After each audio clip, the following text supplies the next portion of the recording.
Hola para todos, bienvenidos una vez más a este tiempo de estudio bíblico.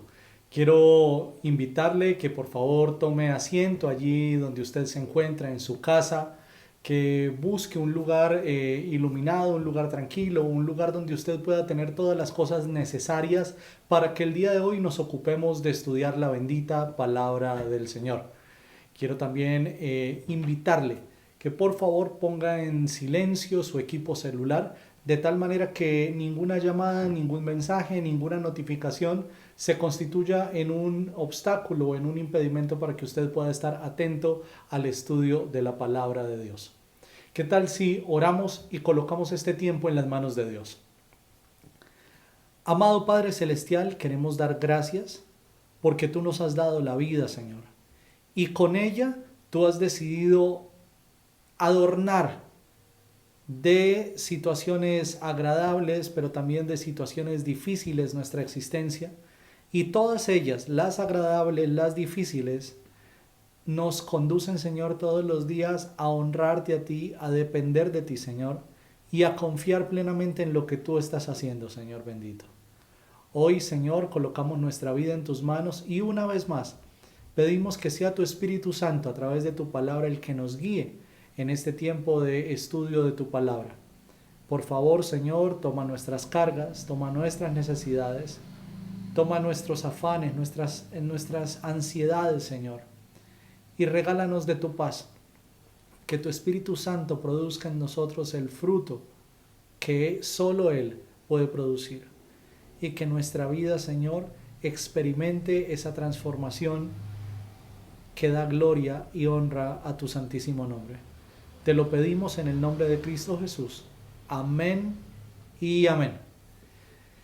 Bien, amigos y hermanos, una vez más, bienvenidos a todos y cada uno de ustedes. Quiero invitarles que por favor tengan a la mano, como siempre, su Biblia, su cuaderno, su agenda, un bolígrafo y de ser posible a través del archivo en formato PDF, usted pueda tener la guía que a través del canal de WhatsApp, a través de esta red social, les hacemos llegar a cada uno de ustedes. De manera que sin más preámbulos, vamos adelante en el estudio de la palabra del Señor. El día de hoy, nosotros queremos ir adelante en el estudio de los atributos de Dios. Este ha sido el estudio que ha ocupado nuestra agenda, por lo menos en las últimas 4 semanas. Ese ha sido el tema de la palabra del Señor, el tema de la teología, el tema de la doctrina, en el cual nos hemos ocupado porque estamos convencidos, estamos persuadidos que en la medida que usted y yo conozcamos más y más a Dios, esto redundará también en la manera muy distinta a como nosotros podemos encarar la vida diariamente. Muchas personas al día de hoy experimentan crisis de toda índole, crisis nerviosas, crisis familiares, crisis laborales, y todas estas situaciones son reales. Ninguna de ellas es imaginaria. El asunto es que cuando no tenemos un claro conocimiento de quién es Dios, no tenemos un claro conocimiento de su bendita palabra, obviamente todas estas crisis van a desencadenar en tremendos conflictos en el corazón del ser humano. En cambio, cuando usted y yo tenemos unas raíces fuertes, unas raíces firmes en la palabra de Dios, todas estas crisis van a llegar, nos van a sacudir, pero la manera como nosotros las afrontamos serán distintas, no porque seamos fuertes, pero sí en la medida que usted y yo hemos llegado a conocer un poco más a Dios. En la medida que lo conocemos, nuestra confianza en Él aumenta. En la medida que lo conocemos, podemos confiar en que algo que el mundo aborrece termina siendo algo grandioso para nuestra vida. ¿Y a qué me refiero? Perder el control. Regularmente, cuando nosotros perdemos el control sobre una situación, sobre una persona, sobre alguna cosa, sobre algún programa, sobre alguna agenda, esto genera crisis y genera frustración. Y sin duda alguna creo que una de las cosas que Dios más está haciendo en este tiempo es enseñándonos a perder el control, para que de esa manera exaltemos su nombre, reconociendo que nuestros planes son solo eso, planes, son proyectos, son presupuestos, pero al final de cada día lo único que realmente va a llegar a materializarse es la bendita y santa y soberana voluntad de Dios.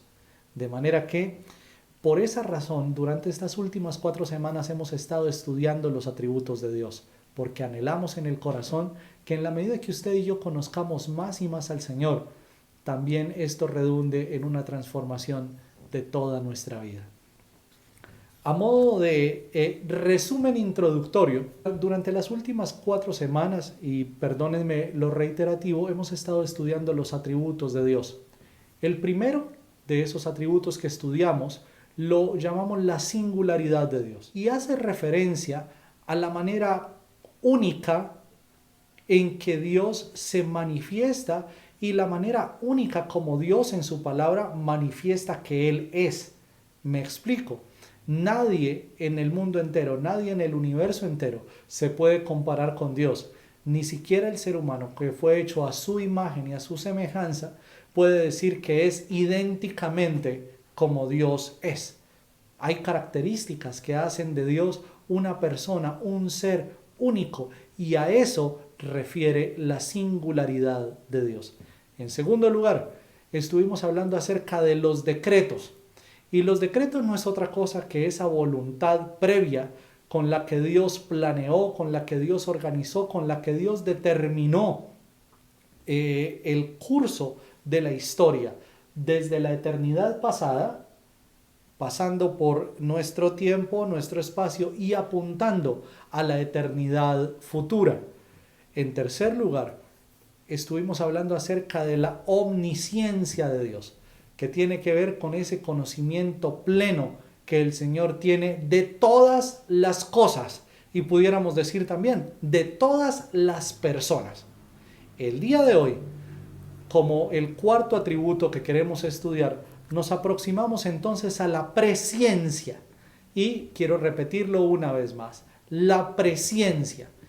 Y para abordar el estudio de este atributo divino, quiero proponer 2 cosas. En primer lugar, que nos ocupemos de lo que significa la presciencia. En otras palabras, ¿qué quiere decir la Biblia con esa expresión?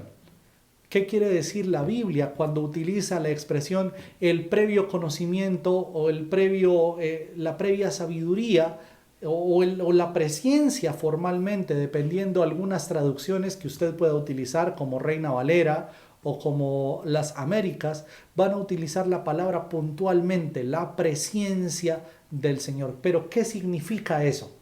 En segundo lugar, quiero proponer que podamos acercarnos a este atributo pensando en cuál es el alcance que ese atributo tiene para cada uno de nosotros. Es decir, ¿qué tiene que ver ese atributo conmigo? ¿Cómo, en palabras coloquiales, cómo se come? De manera que nos aproximamos a este atributo de Dios, que la teología lo ha llamado la presciencia, a través de 2 canales. El primero, su significado, y el segundo, su alcance.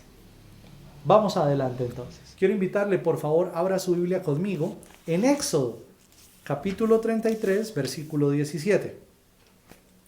Éxodo 33, 17. Y vamos a mirar lo que nos dice la palabra del Señor. El Señor contestó a Moisés: ciertamente haré lo que me pides, porque te miro con agrado y te conozco por tu nombre. Dependiendo una vez más la traducción de la Biblia que cada uno de nosotros utilicemos, o si usted tiene por costumbre, que de hecho es un buen ejercicio, cuando se estudia la palabra de Dios, tener varias traducciones de la Biblia a la mano, usted va a poder notar que, por ejemplo, esto que la Nueva Traducción Viviente pone en un tiempo presente, yo te miro con agrado y te conozco por tu nombre, algunas traducciones lo ponen en un pasado, como te miré con agrado y te conocí, haciendo referencia a que Dios tiene previo conocimiento de esta persona a la que Él le está hablando, que es en este caso Moisés. En segundo lugar, miremos por favor Deuteronomio 9, versículo 24. Así es, vienen rebelándose contra el Señor desde que los conozco. Y esta referencia de Deuteronomio 9:24 señala no solamente algo agradable que Dios ha conocido del pueblo de Israel. Aquí ya no es solamente Moisés, aquí ya es la colectividad del pueblo de Israel. Y esto para mostrar que el previo conocimiento que Dios tiene de cada uno de nosotros no está viciado, no está editado, no es como que Dios solo ve de nosotros lo bonito o lo agradable, pero más bien el texto dice que el previo conocimiento del Señor también implica que Dios conoce previamente, de antemano, todas las cosas horrendas que usted y yo somos capaces de hacer. ¿Ve?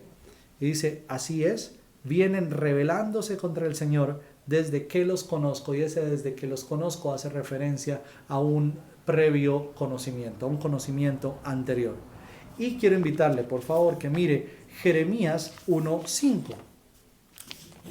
Te conocía aún antes de haberte formado en el vientre de tu madre. Antes de que nacieras, te aparté y te nombré mi profeta a las naciones. Creo que este es un texto supremamente esperanzador. Regularmente, cuando nosotros hacemos el abordaje de temas teológicos propiamente dichos, de doctrina formal, se tiende a pensar que la doctrina bíblica o la doctrina teológica suele ser fría, suele ser impersonal. Pero en la medida que nosotros hemos ido avanzando en el estudio, nos damos cuenta que cada uno de los atributos de Dios más bien nos invita a entrar en una comunión íntima, en una comunión cercana, en una comunión real con Dios. Y este texto particularmente tiene ese sabor de intimidad, ese sabor de previo conocimiento que nos invita a estar en relación con Dios. Y otra vez, te conocía aún antes de haberte formado en el vientre de tu madre. Es decir, antes de que siquiera la semilla estuviera ahí en el vientre de la madre, antes que el esperma y el óvulo se juntasen, antes que estuvieses en los planes de tus padres, ya estabas en mis planes. Y esto es esperanzador, porque nos invita a pensar que no solamente Jeremías, pero también cada uno de nosotros, usted y yo, ninguno de nosotros es un accidente del destino, es un accidente del azar. Todos nosotros que estamos aquí en este lugar, aquí en la tierra, todos que estamos con vida en este momento, hemos tenido el privilegio de haber sido planeados previamente por el conocimiento soberano de nuestro Dios. Y eso es tremendamente esperanzador. Estas tres referencias que hemos citado, Éxodo, Deuteronomio y Jeremías, ¿qué tienen en común? El verbo conocer. Tienen en común ese verbo hebreo, que es el verbo yadá. Y es un verbo cuya implicación es enorme en el sentido de proporcionarnos un contexto de una relación íntima. En algunos pasajes de la Biblia, este mismo verso, yadá, se utiliza, por ejemplo, para cuando Adán y Eva tuvieron relaciones sexuales, y dice el texto, y Adán conoció a Eva, su mujer. Luego, adelante, dice, y Caín conoció a su mujer, y utiliza de nuevo el verbo yadá. Y Abraham conoció a Sara, y es el verbo yadá. Luego, présteme atención, no implica esto que Dios quiere tener relaciones sexuales con ninguno de nosotros, pero lo que sí implica es algo mucho más trascendente que la misma relación sexual, y es el nivel de intimidad que Dios quiere tener con cada uno de sus hijos.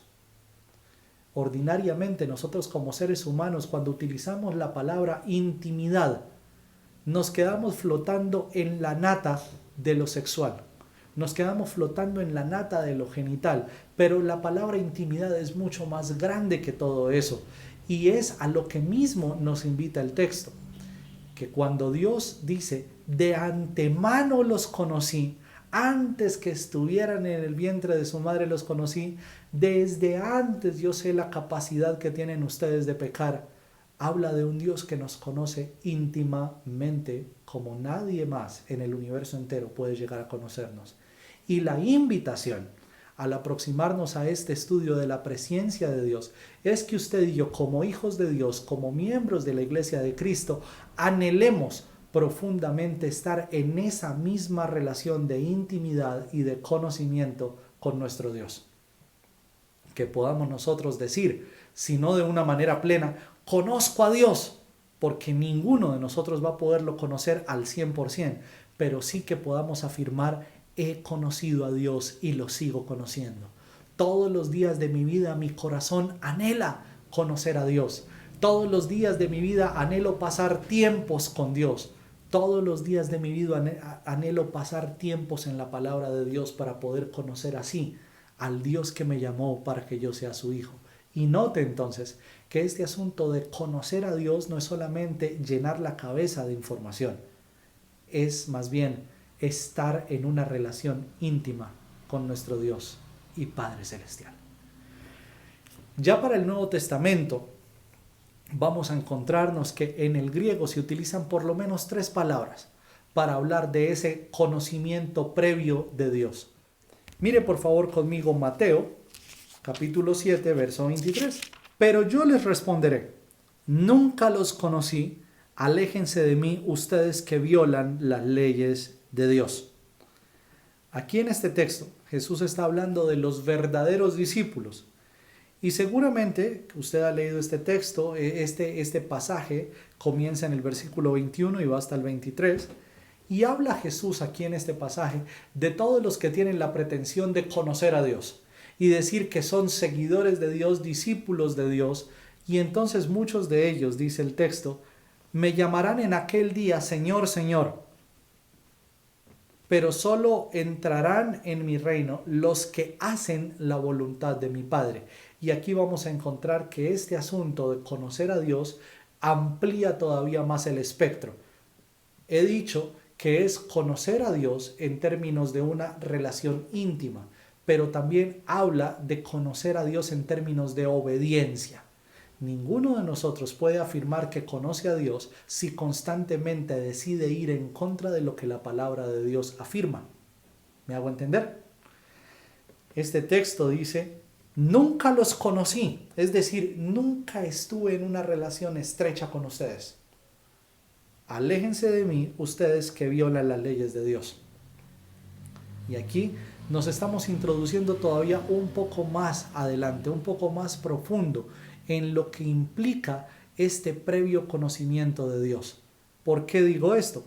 Porque aquí nos damos cuenta que el previo conocimiento de Dios no refiere puntualmente a cosas, a eventos, a hechos, sino el previo conocimiento de Dios, en este caso, refiere a personas.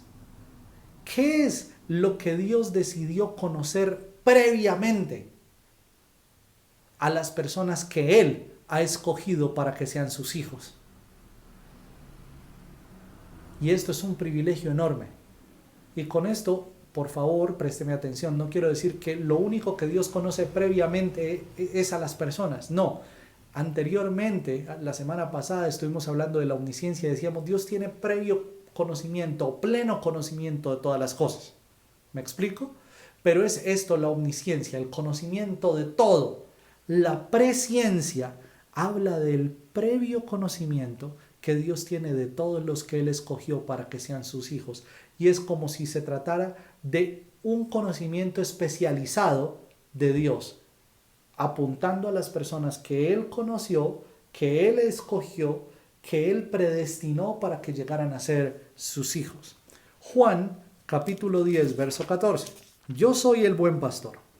Conozco a mis ovejas y ellas me conocen a mí. Es fascinante porque note otra vez, no está señalando el texto que Jesús conoce todas las cosas. Y por cierto, sí las conoce. Recuerde usted que Dios es omnisciente. Pero otra vez, este previo conocimiento apunta a personas, que en este caso Jesús las simboliza a través de la figura de la oveja. Yo soy el buen pastor, conozco a mis ovejas y ellas me conocen a mí. En las palabras del teólogo J.I. Packer, en uno de los capítulos de su libro Hacia el conocimiento de Dios, él llamaría esto que se describe en este versículo para conocer y ser conocidos. Dios nos llama para que lo conozcamos y en la medida que lo conocemos a Él, es como que entramos en una relación de conocimiento mutuo. No porque Dios necesite reconocernos a nosotros, me explico, porque previamente ya lo sabe todo, pero más bien implica estrechar esa relación de intimidad que solamente Dios estrecha con aquellos que ha llamado para que sean sus hijos. Primera a los Corintios, capítulo 8, verso 3. Pero la persona que ama a Dios es a quien Dios reconoce. En este texto el apóstol Pablo señala con una rotundidad impresionante que las personas que aman a Dios solamente son aquellas a las que Dios conoció previamente. Me explico, ninguno puede por sus propios medios llegar a amar a Dios. Solamente aman a Dios aquellos que Dios conoció de antemano. Nadie que no haya sido conocido por Dios de antemano puede llegar a amar a Dios. Y esto es tremendo, porque por un lado es incluyente en la medida que la iglesia de Cristo ha sido incluida en ese grupo. Pero por otro lado es excluyente cuando pensamos en todas aquellas personas que aún habiendo escuchado una y otra vez la predicación del Evangelio, decididamente cierran las puertas a todo conocimiento de Dios. Y digo, no van a poder conocer a Dios, no van a poder amar a Dios en la medida que Dios a ellos no les conoció previamente.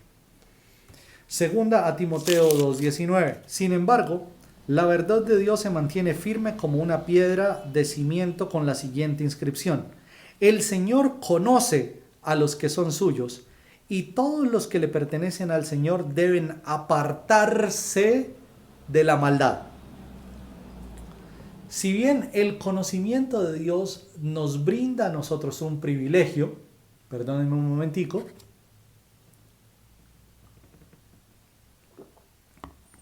conocer a Dios no solamente se trata de privilegios, pero también de responsabilidades, y ya lo señalamos anteriormente. El que me ama debe obedecer, el que me conoce debe obedecer. Aquí el texto tiene la misma implicación. El Señor conoce de antemano a los que son suyos, y los que le pertenecen al Señor en consecuencia deben apartarse de la maldad. La presencia de Dios es el previo conocimiento actuando en la vida de nosotros para regenerarnos. Y note usted lo práctico de este atributo. En la medida que Dios nos conoce de antemano, ese conocimiento previo redunda en una transformación de nuestra actualidad y de nuestro futuro con el Señor.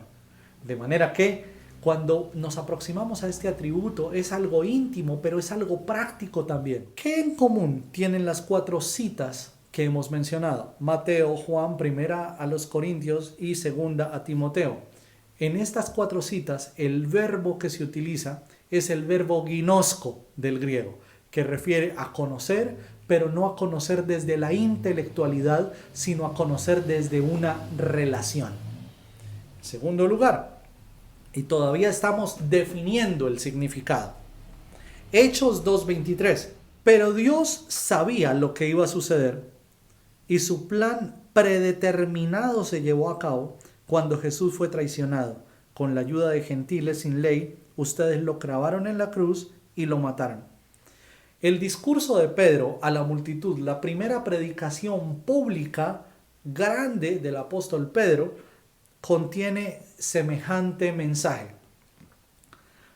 Todo lo que ha ocurrido con la persona de Cristo, todo lo que ocurrió con él en su muerte, en su resurrección, no se escapa del previo conocimiento de Dios. Por el contrario, dice, todo eso que ha ocurrido con Jesús, y otra vez, el previo conocimiento de Dios no refiere a cosas, pero refiere a personas.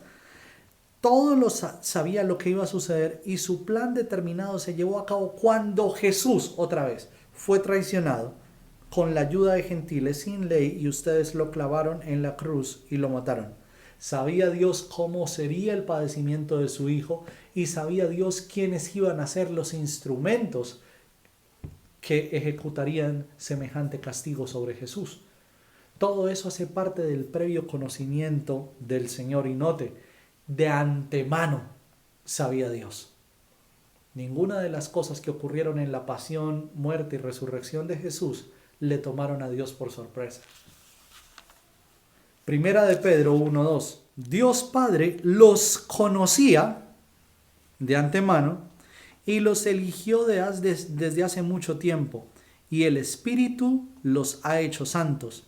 Como resultado, ustedes lo obedecieron y fueron limpiados por la sangre de Jesucristo. Creo que este texto perfectamente pudiera dar para toda una predicación, en la medida que solo en estos primeros 3 versículos de la primera carta de Pedro, el apóstol se esfuerza, se esmera en presentarnos a cada uno de nosotros el pleno de la Trinidad actuando en la obra salvadora. Si usted nota, dice, el Padre los conocía y los eligió previamente, es decir, desde hace mucho tiempo. El Espíritu los santifica.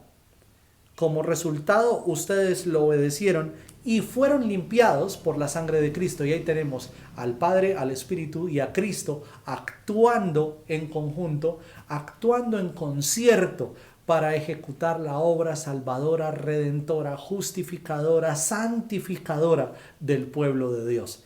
De manera que estos 2 pasajes, tanto el de Hechos como el de Primera de Pedro, refieren al previo conocimiento que Dios tiene también de cada uno de nosotros.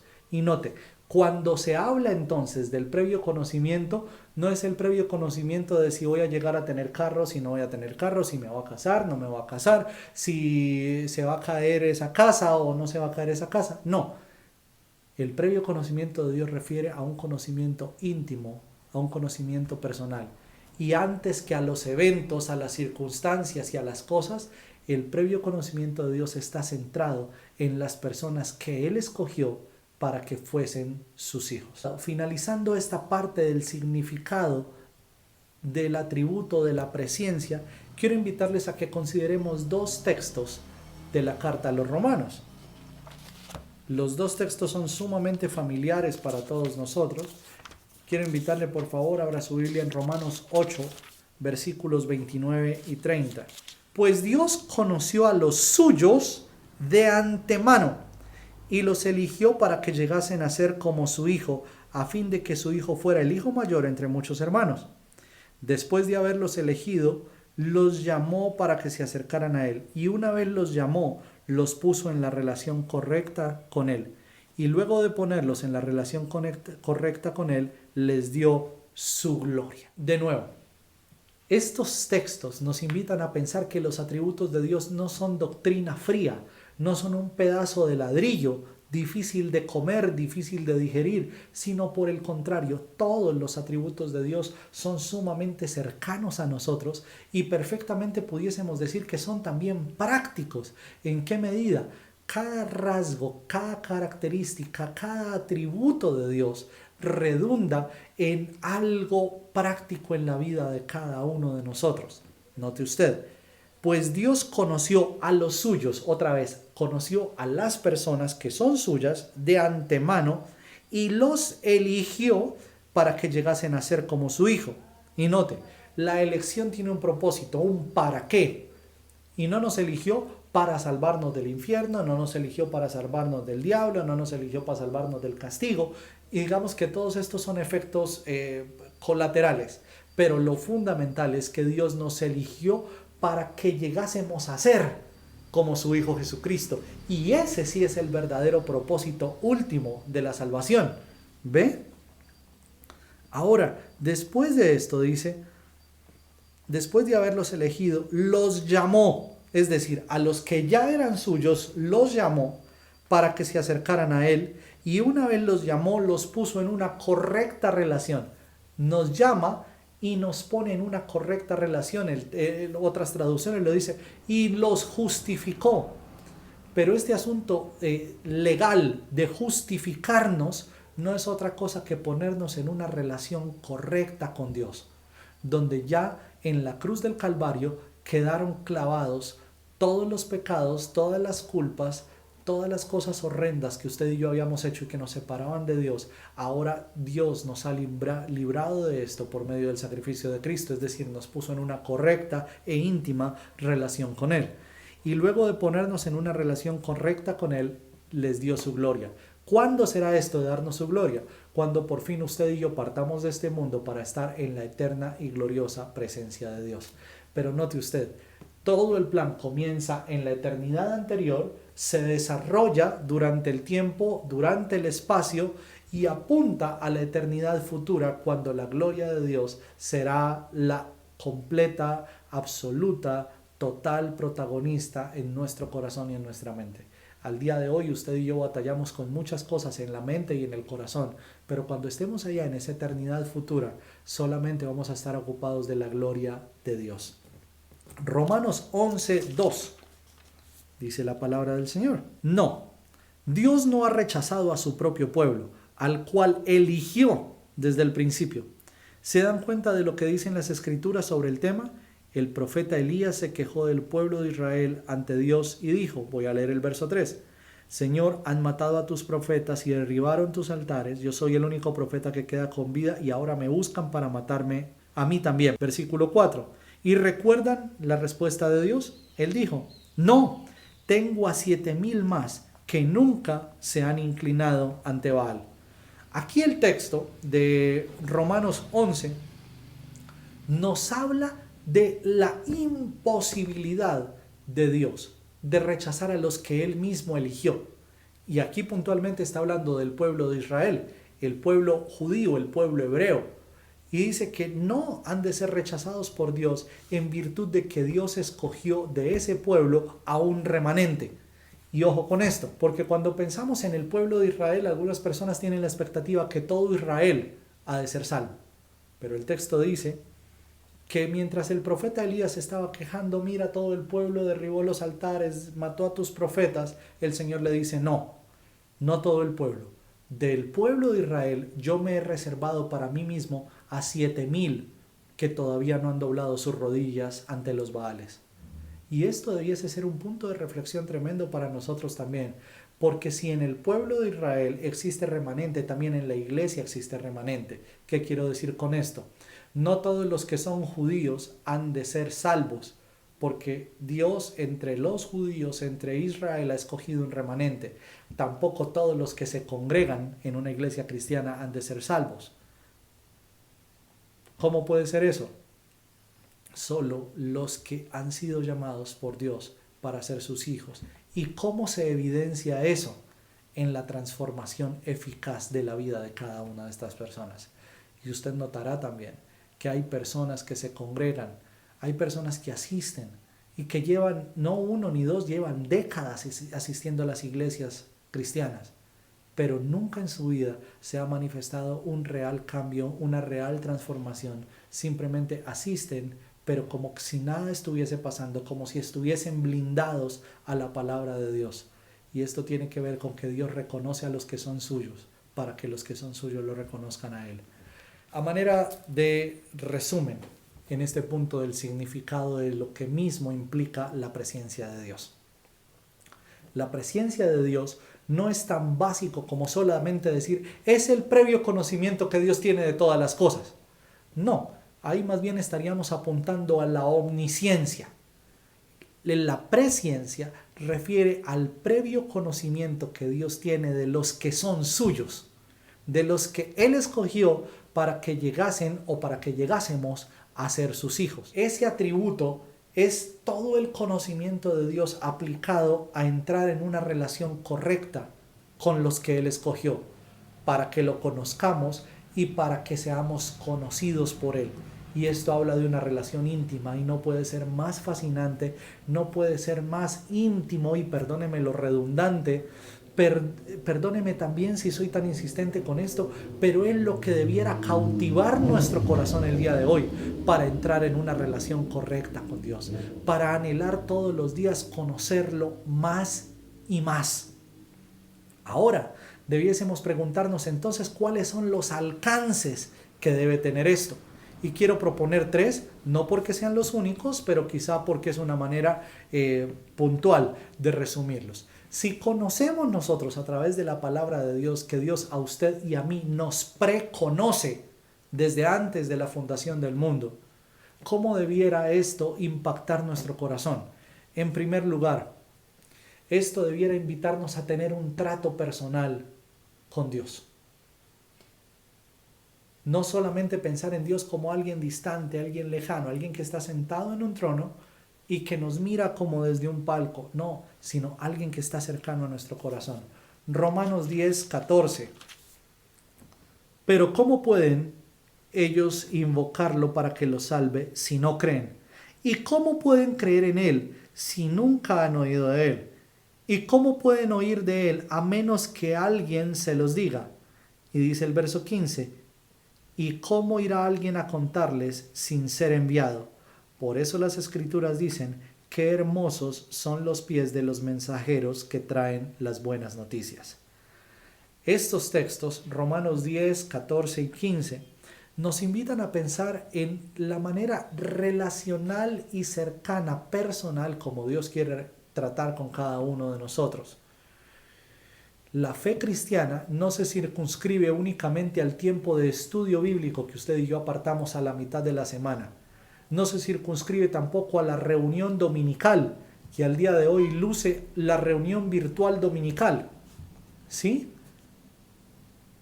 El conocimiento de Dios o la relación con Dios debe ser un asunto de todos los días y debe ser un asunto basado en la palabra de Dios. Por esa razón, así como usted y yo hemos llegado a conocer a Dios por medio de su palabra, hoy día usted y yo nos constituimos también en mensajeros del nombre de Dios para que otros lleguen a conocer. ¿Y quiénes van a ser esos otros? Esos que Dios conoció de antemano. Ahora Dios, por medio de la predicación de la palabra, los llama para que estén en correcta relación con Él. Espero estarme haciendo entender cuál es el rol importante de la iglesia con el evangelismo.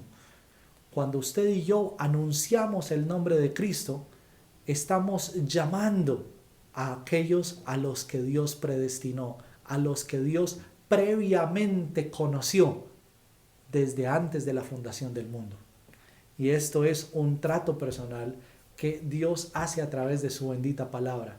El desafío para usted que me está escuchando el día de hoy es que usted se convierta en un lector voraz de la palabra de Dios.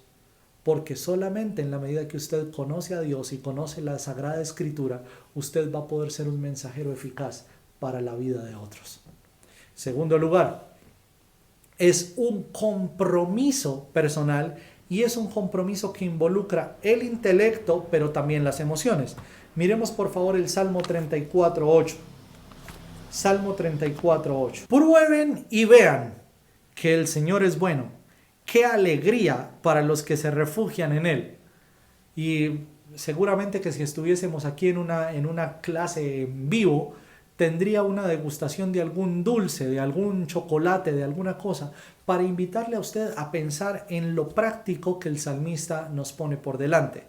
Cuando se trata de un compromiso personal, debe ser un compromiso que no termine siendo gravoso, sino deleitoso.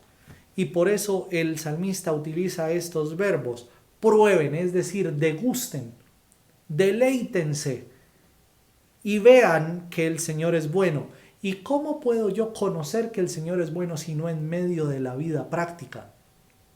Por ejemplo, al día de hoy cuando usted y yo estamos aislados en casa, al día de hoy cuando usted y yo estamos desarrollando teletrabajo o trabajo virtual o como quiera usted llamarle, ¿cómo nos manifiesta Dios su bondad a través de esto? Seguramente que una de las maneras es teniendo el chance de compartir con todos los miembros de la familia como hace mucho tiempo no lo hacíamos, ¿verdad? ¿Cómo más nos manifiesta Dios su bondad? Permitiéndonos no solamente recibir favores, pero permitiéndonos también dar a otros de lo que Dios nos ha dado.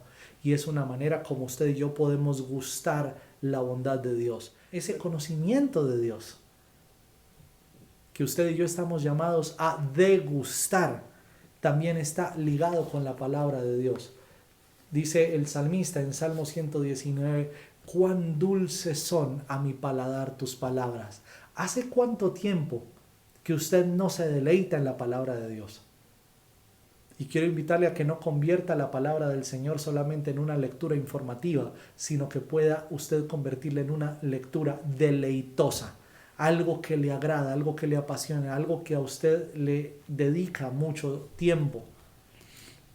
Y en tercer y último lugar, usted y yo estamos siendo vinculados por Dios en una relación de previo conocimiento a partir de la gracia. No es, y escúcheme bien, no es que Dios nos escogió porque Él ya sabía que íbamos a creer en Él. No, porque entonces eso nos pondría a nosotros como accionistas de la salvación. Como, ay, es que Dios sabía que yo al final iba a creer y por eso fue que me escogió. O sea que hay unos buenos y hay unos malos de antemano, algunos con la capacidad de creer y otros con la capacidad de no creer. No, todos estamos igualmente depravados. Toda la humanidad es igualmente depravada. ¿Dónde está la diferencia? En que a unos Dios escogió para manifestarle su gracia a través de que lleguemos a conocerlo a Él por fe y a través de esa fe lleguemos a ser salvos en Cristo Jesús. Pero no porque nosotros seamos buenos, más bien porque Dios es bueno. Mire usted Gálatas 4:9. Así que ahora que conocen a Dios, o mejor dicho, ahora que Dios los conoce a ustedes, ¿por qué quieren retroceder y convertirse una vez más en esclavos de los débiles e inútiles principios espirituales de este mundo? Toda la carta de Pablo a los Gálatas es un llamado de atención y un llamado al arrepentimiento para esta iglesia que está ubicada en Galacia, en Asia Menor. ¿Qué ha ocurrido en esta iglesia? Ellos fueron evangelizados por el apóstol Pablo, fueron anunciado el evangelio entre ellos a través del apóstol Pablo y creyeron por gracia. Pero ahora que creyeron por gracia, muchos de ellos han prestado atención a maestros judíos que les dicen: Cristo no es suficiente, es necesario que ustedes hagan rituales, que apliquen toda la ley del Antiguo Testamento, porque sin esa ley ustedes no van a llegar a ser salvos. En consecuencia, muchos estaban circuncidándose, estaban celebrando las fiestas judías, estaban modificando toda su vida a partir de eso, pretendiendo que todo eso los va a hacer salvos, es decir, pretendiendo ser salvos por mérito. Y aquí Pablo les dice: recuerden que si ustedes han sido salvos, no es por méritos, sino por la gracia de Dios. Así que ahora que conocen a Dios, o mejor dicho, ahora que Dios los conoce a ustedes, y otra vez, ahora nosotros hemos llegado a conocer a Dios. ¿Y por qué hemos llegado a conocer a Dios? Porque Dios previamente nos ha conocido a nosotros. Y note lo fantástico, lo grandioso de este atributo. Que Dios tenga previo conocimiento de usted y de mí debiera invitarnos a asumir un trato personal. Debiera invitarnos a asumir un compromiso de querer conocer a Dios cada día más y más. Y en tercer lugar, debiera invitarnos a pensar que esto es por gracia y no por obras. De esta manera, nuestro corazón no solamente está dispuesto para seguir avanzando, pero está dispuesto reposadamente, en la medida que usted y yo sabemos que todo lo que tenemos ha sido un regalo dado por gracia por parte de nuestro Dios. Espero el día de hoy haber sido claro. ¿Qué tal si oramos y le damos gracias a Dios? Papá, por tu bondad, por tu palabra, por el privilegio que nos das de conocerte y de ser conocidos por ti, alabamos tu nombre e imploramos de todo corazón que nos des la gracia de asumir la vida contigo a partir del trato personal. Es decir, que no te convirtamos en un Dios distante, en un Dios lejano, sino que podamos conocer y entender que tú quieres que nos relacionemos contigo, Dios, de una manera muy cercana, muy personal. Como un padre se relaciona con sus hijos, así quieres tú relacionarte con nosotros. Y Padre, que podamos relacionarnos de esta manera contigo. En segundo lugar, Dios, que podamos nosotros asumir el compromiso personal de estudiar tu bendita palabra todos los días y que ese estudio sea deleitoso para cada uno de nosotros. Que no se nos convierta en algo gravoso, en algo aflictivo, Señor, pero más bien que cada vez que nos acercamos a tu palabra podamos hacerlo con la expectación de que vamos a conocer algo nuevo acerca de ti, algo más profundo acerca de ti, que te vamos a conocer mejor de lo que ayer te conocimos, Señor. Y todo esto a través de tu bendita palabra, por la guía de tu Espíritu Santo. Y en tercer lugar, Señor, que podamos reconocer que todo esto no se basa en el esfuerzo humano, sino que hace parte de la gracia grandiosa y gloriosa con la que tú nos llamaste para ser tus hijos. Padre, por la vida de cada una de las personas que hoy nos están sintonizando en esta transmisión, hermanos, amigos, familiares, personas que se han ido sumando a este esfuerzo, Señor, pido tu bendición y tu cuidado, que en todo tiempo nuestra mirada pueda estar firme en ti, pase lo que pase a nuestro alrededor. Señor, que nuestra fe, nuestra confianza, nuestra certeza tenga nombre propio, y ese nombre propio sea Jesucristo, el Hijo de Dios, en cuyo nombre oramos y en cuyo nombre exaltamos toda la divinidad. Amén y amén. Amados hermanos y amigos, les mandamos un abrazo muy grande. Les extrañamos, les llevamos en nuestras oraciones y hasta una próxima ocasión, cuando volvamos a reunirnos para estudiar juntos la bendita palabra del Señor. Dios les guarde.